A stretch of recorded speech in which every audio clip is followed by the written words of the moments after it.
Hello. All right, here we go. So this essay is about the uh, medical school application personal statement. I've been reading these things, and they're good, and all your writing is good. But man, I'm noticing there's a pattern that all of you are using. We have to fix that. We have to fix that. Okay, what is it? How does it go? Well, it goes like this. You start with a personal anecdote, and you use sensory details, great literary writing to bring the reader in, and it's usually a traumatic experience, something from your childhood, maybe someone dying, maybe you performed hospice care for someone, all that.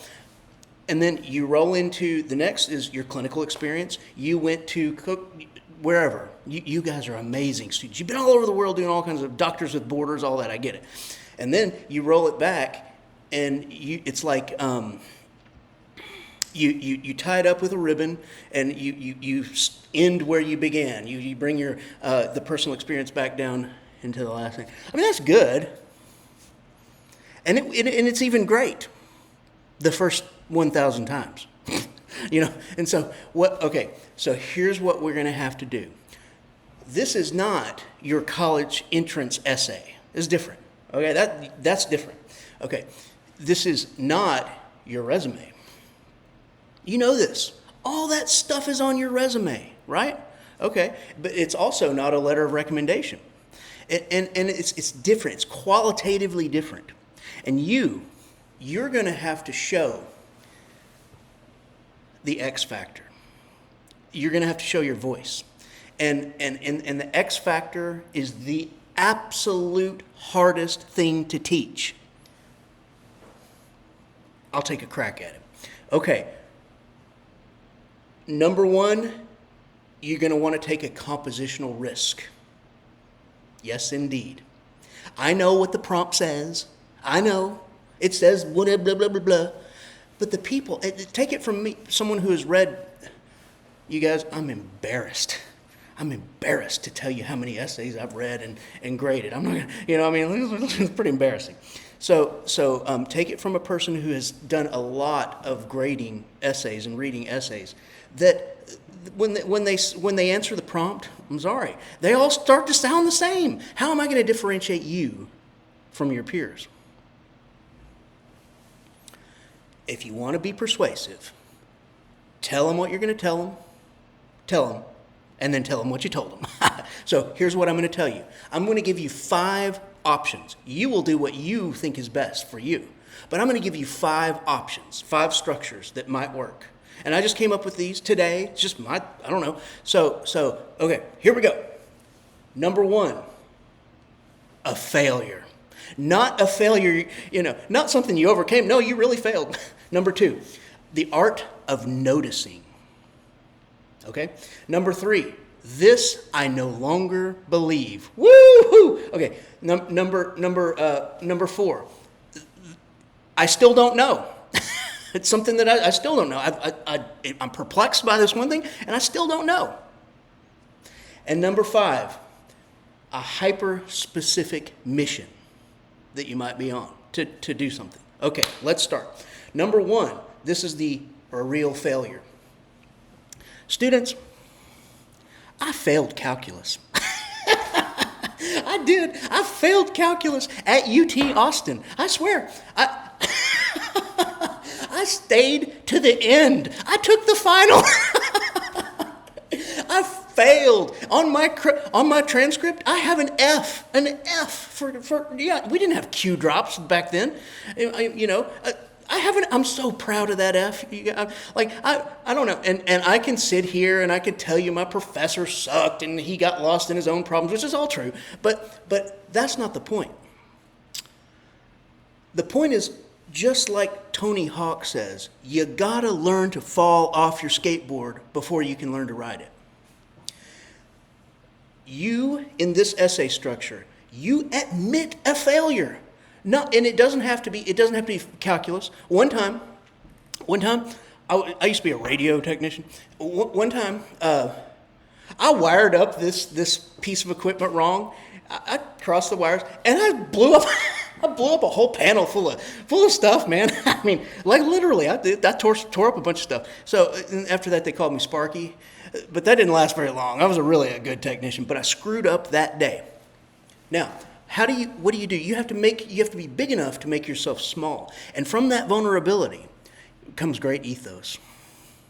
Great. It takes enormous strength to admit a failure. And I'm not talking about the corporate America, what is your greatest weakness? Well, I just work too hard. And from goal setting and prioritizing, now I've overcome that weakness. Not that. Come on. It's a real failure. Yeah, and I've failed, but what you do, maybe it has nothing to do with doctoring. Maybe it has nothing to do with being a physician. Maybe it's, just anything. But what you do is you build up, and from that failure, I learned.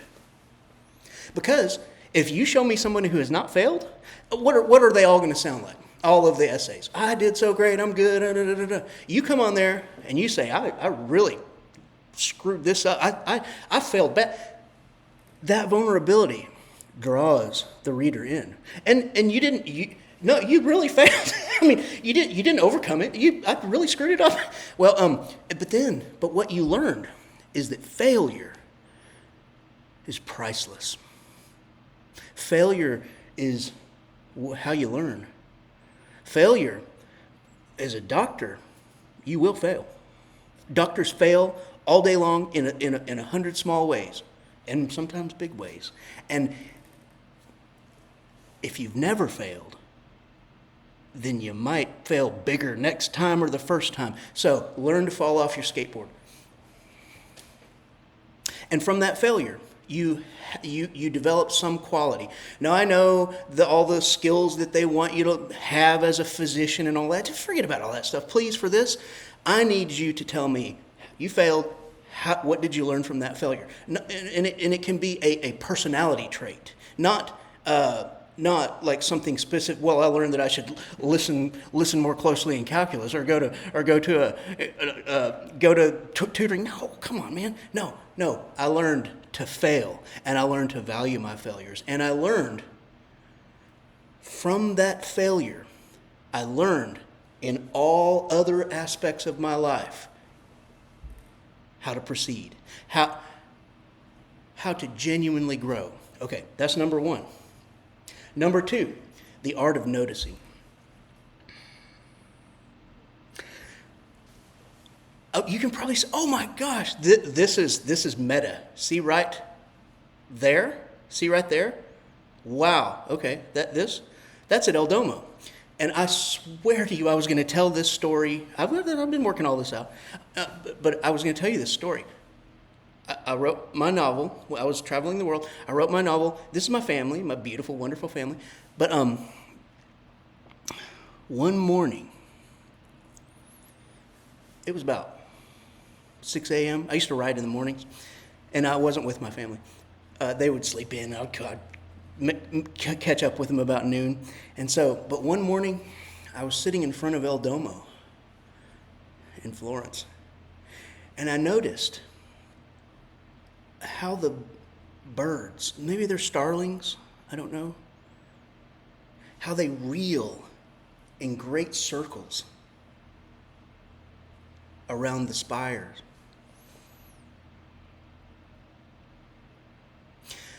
But more than that, I noticed the people, how they watch those birds. And I began to really be interested in how people hold their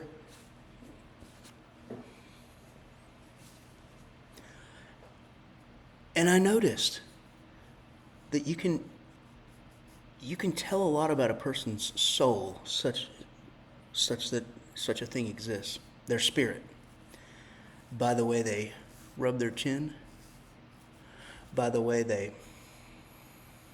make eye contact, by the way they smile, by the way they grimace, and that's the universal sign of pain, by the way they have that glassy look far away, the look of shock, or what. And from that, like Mark Twain says, Every character, Mark Twain said, every character I ever wrote, I met on the Mississippi River. So this essay is about noticing. And why is that important? Dear Lord, for a physician, treat the disease, not the symptom. You must first learn to notice. Okay, and then number 3, that's the art of noticing. And then number 3, this I no longer believe. I love it. Okay, there's an essay structure that's called This I Believe. Okay, so you come up with this I believe. Like for me, okay. For me, all right, so I believe a thing is wrong when it harms other people, right? I believe that you should be the 10th man searching for the third door on your way out of Plato's cave. These are the things that I believe in, and you know all that stuff if you know me. But this essay is not that. This essay is, I once believed this, and now I don't believe it anymore. And I'll tell you why. I mean, I don't want you to sabotage yourself like by saying, I don't know. I mean, I don't know what to bring up. But maybe there's something from history. I mean, look, you guys know I don't believe Shakespeare ever wrote anything. I mean, no. He was an illiterate actor. He was like a wool merchant. This I no longer believe. I taught that Shakespeare wrote Hamlet and all the other body of work. I taught it for 15 years probably. There's still videos out there on the internet of me teaching that Shakespeare wrote it. This I no longer believe. It shows character. It shows makes you big enough to be small. You have to be big enough to make yourself small. This I no longer believe. Wow. The whole essay can be about that one thing. It's a narrative, an extended illustration, an extended anecdote. And when you're done, when the person's done, they will hear your voice and see you. Don't regurgitate your clinical experience, your what do you call it? Resume. I can speak, I promise. Okay. This I no longer believe. Number 5, a hyper-specific mission. Okay. Look. I watched a documentary once. It's called National Geographic Stress, Portrait of a Killer. And in that documentary, I was this is your essay maybe. This is an example. And in that documentary, they said a caretaker ages 5 years. 5 years for every 1 year of the disabled child or person that they're taking care of. And you know why? It's because of the telomeres at the end of your chromosomes. It's like making a copy of a copy of a copy of a copy of a copy. I'm fascinated by that. That causes aging. My goal in this world is to understand how aging occurs, specifically why the telomeres at the end of the chromosomes are shortened, causing aging. And by doing so, I would like, you're going to save the world by, I don't know, taking care. I mean, we need more caretakers. I don't know. Okay, you feel me though? A hyper-specific. It cannot be. I'm going to cure cancer. No. Super specific. Now, you are brilliant. You guys talking about CRISPR and your gene editing and all that stuff. You're all in OChem. Yeah, you probably all made A's in OChem. Blah. Find something hyper-specific. Now, I would say, if you're going for like physics or something, I want to understand. I want to finally understand what gravity is. I want to understand how to manipulate it like electromagnetic waves. You neuroscience people, I got your number. Consciousness, is it in here? What about lucid dreaming? I mean, I don't know, like seriously, all this, look, I'm talking to you right now. You'll listen to this. All that sounds a whole lot more than just electricity firing across the synapse of the cells of my brain. I mean, consciousness. So maybe this hyper-specific thing is, I would like to understand consciousness and how, and finally determine whether it's local or non-local. Take a risk, man. Take a risk. Show them that you can dream. Show them that you can dream. Because they're going to read wait. This student right here thinks consciousness may not be local and wants to figure it out. And that's why they want to come to this medical school, because we have the best such and such. Okay? Now I'm going to tell you what I told you. 5 structures. The first one, a real failure and the resilience that it taught you. 2, the art of noticing. 3, this I no longer believe. And number 4, I still don't know.